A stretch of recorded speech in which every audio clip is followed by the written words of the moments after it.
My family overlooked me for years. At Thanksgiving, I casually dropped, my family overlooked me for years. At Thanksgiving, I casually dropped that I had a $160 million fortune. My sister's jaw hit the floor, and my father sat frozen in silence. I learned to be invisible at age 9. That year, my sister Sophie turned 18 and got her first car, a gleaming BMW with a giant red bow in the driveway. I watched from my bedroom window as she squealed, hugged our parents, and danced while neighbors came to praise them for raising such a perfect daughter. No one saw me in my hand-me-down sweater and thrift store pants. Sophie had been the star since birth. 7 years older, she arrived when our parents were young and ambitious, certain they could shape the ideal child. By the time I came along, I was more of a surprise than a plan. The excitement had faded. The baby albums stayed blank after my first birthday. My parents ran a profitable insurance agency in Connecticut. We weren't rich, but we were comfortable, at least Sophie was. She attended Westfield Academy, a private school costing more per year than most cars. I went to Franklin Public, 3 blocks away, with leaky ceilings and outdated textbooks.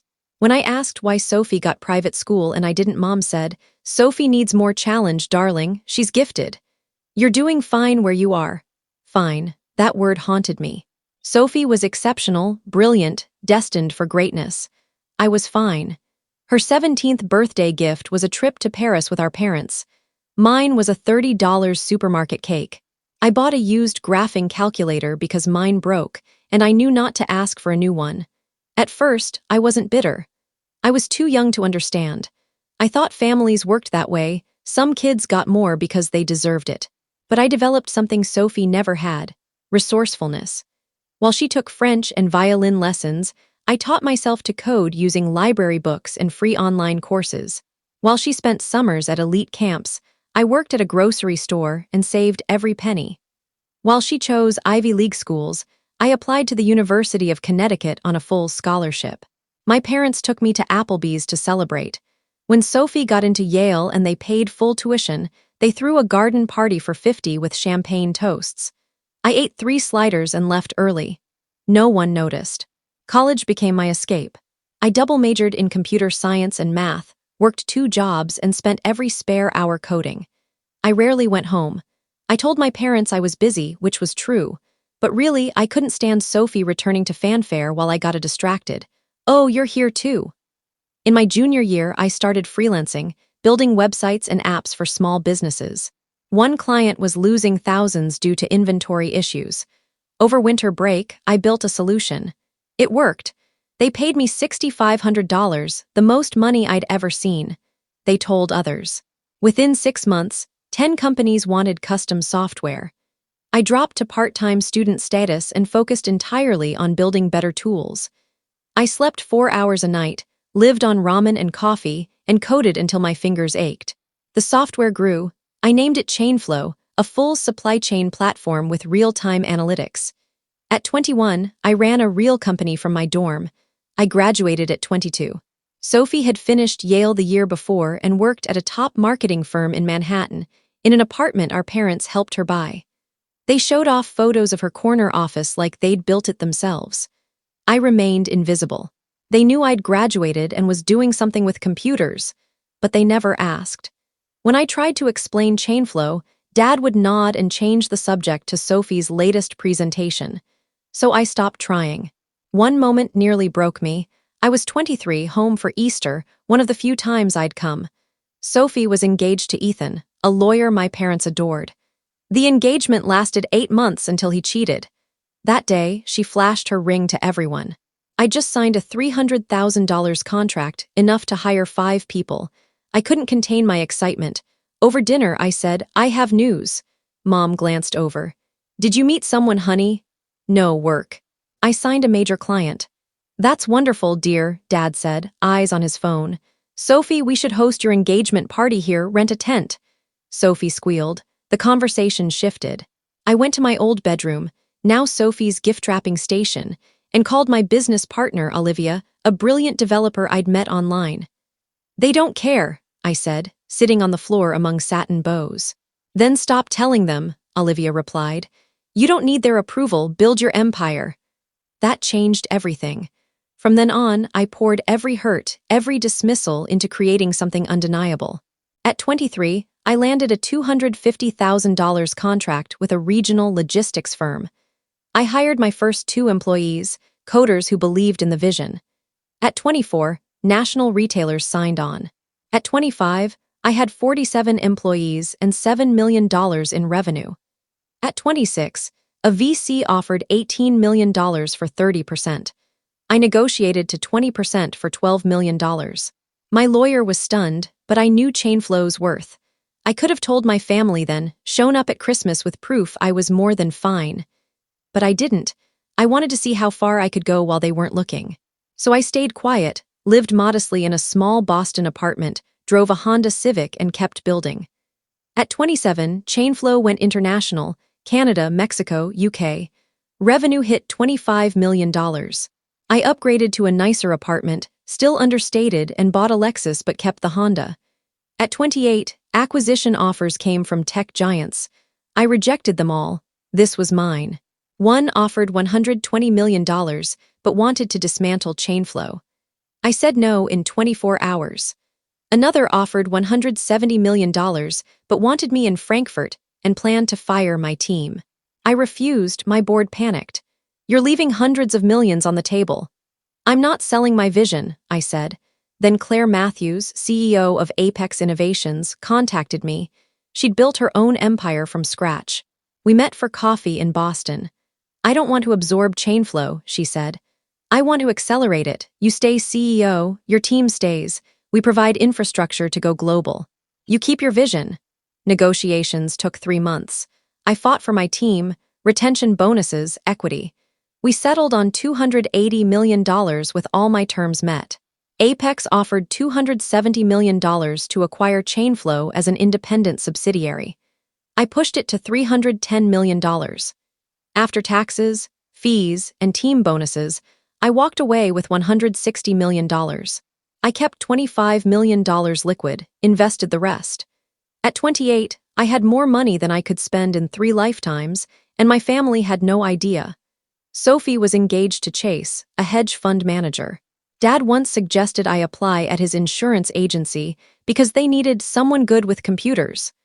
Mom asked if I was still programming, like it was a hobby.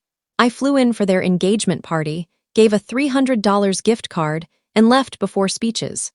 Sophie didn't notice I was gone until the next day. The acquisition closed in October. By November, I'd signed a 5-year contract with Apex and began planning my wealth's impact. I anonymously funded a tech lab at my old public school and set up scholarships. I bought a $4 million waterfront house in Brookline, 5 bedrooms, 3-car garage, paid cash. I didn't tell anyone outside my inner circle. Thanksgiving came. For the first time in years, I wanted to go home, not to prove anything, but to see if their opinion still mattered. I called Mom. She sounded shocked. Sophie and Chase will be here. Chase's parents might come. It'll be a family reunion. A pause. You're still doing that computer thing, making enough? Your father knows someone hiring. I'm good, Mom. Really good. I packed a bag, including the acquisition folder, not to show off, but as a reminder of what I'd built without them. The drive to Connecticut felt different. I played music, admired the fall colors, and felt a strange calm. I'd started therapy 2 years prior to unpack growing up invisible. My therapist, Dr. Chen, asked, "Why go to Thanksgiving? What do you hope to gain?" "I want to see if I still care," I said. "If their opinion has power, I have work to do. If not, I'm free." Dr. Chen nodded. Freedom doesn't require their recognition. Pulling into the driveway, that truth settled in my bones. I arrived Wednesday evening. The house looked the same, manicured lawn, luxury cars. Sophie's BMW had been upgraded to a Mercedes. Mom hugged me at the door. "Sophie and Chase are in the living room." Sophie glanced up from her phone. Chase sat beside her, tailored suit, perfect hair, expensive watch. She was tall, blonde, effortlessly graceful. "Hey, Lil," she mumbled, eyes back on her screen. "How's wedding planning?" "Insane. June venues are booked, Mom's helping." "It's a full-time job," Dad emerged. "Good to see you, Lily. How's the job?" "Good, really good." "Still with computers, stable work, decent benefits?" Sophie snorted. "Dad, she's a coder. Benefits are basic." I could have corrected her. $700,000 salary, full healthcare, unlimited PTO, stock options. But I said, they're fine. Thanksgiving Day was chaos. Mom cooked since dawn, refusing help but complaining. Sophie directed Chase like staff. I chopped vegetables in the kitchen. Aunt Laura arrived at noon with Uncle Dan and teens Ryan and Ava, entitled, Never Told No. Laura air-kissed me. Still single, don't worry, the right guy will come, try dating apps. I'm not looking. Nonsense, you don't want to be alone. She turned to Sophie. Tell me about the wedding. Dinner was at 3. We gathered, Mom and Dad at the heads, Sophie and Chase with Laura's family on one side, me between Ryan and Uncle Dan on the other. Dad said grace. Dishes passed. Conversation centered on Sophie. So Chase, Dad began, promoted to managing director. Yes, sir, big step. Outstanding, you're building a life, I'm proud. Sophie squeezed his hand. House hunting in Westchester, 5 bedrooms, good schools. Starting a family soon. Mom glowed. You'll be a wonderful mother. I watched, feeling no envy, just curiosity. I searched my memory for a time Mom looked at me that way. Nothing. Dad beamed at Chase. You've got a good head, son. Sophie's lucky. Chase smiled, smug beneath the humility. He was the golden son-in-law for the golden daughter. Laura asked, house budget? 1.5 to 2.5, Chase said casually. Everyone approved.